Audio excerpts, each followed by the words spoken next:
pagbabagsak na hindi inaasahan. May kwentong dahan-dahang nasimulan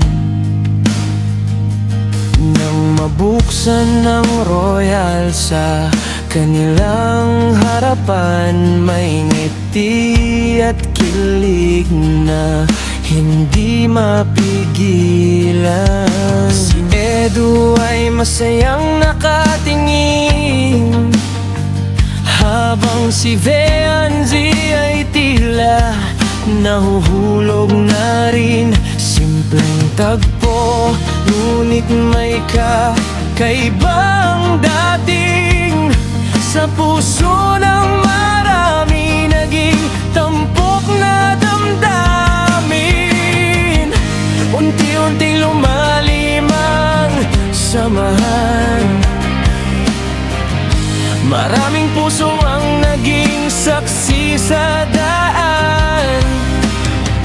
Bawat tinginan at bawat tawanan, parang may awiting kusang naririnig saan man. EDSI, pangalan ng kwentong minahal. Dalawang pusong naging espesyal. Mula sa royal na simpleng nabuksan, kilig ng mundo'y agad naramdaman. EDSI, pangarap ng maraming tao. Sana'y manatili ang ngiti sa bawat araw. Kahit saan man dalhin ng tadhana, ang alaala nila'y mananatili pa.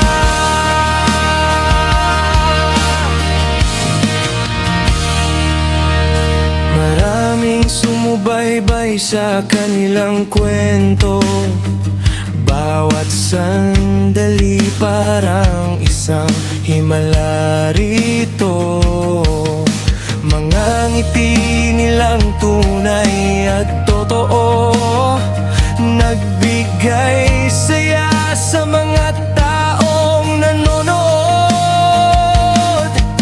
Ang simpleng pagkakaibigan noon naging inspirasyon ng panahon.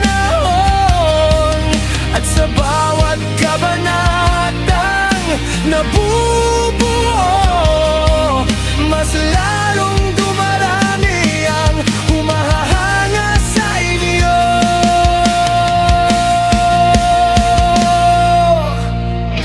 Hindi man alam ang bukas na darating, mga alaala'y hindi basta mawawala rin.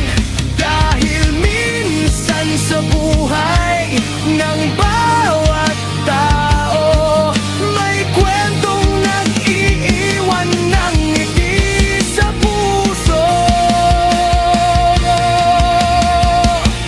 EDSI, kwentong nagsimula sa royal, at sa puso ng marami naging mahal. Mula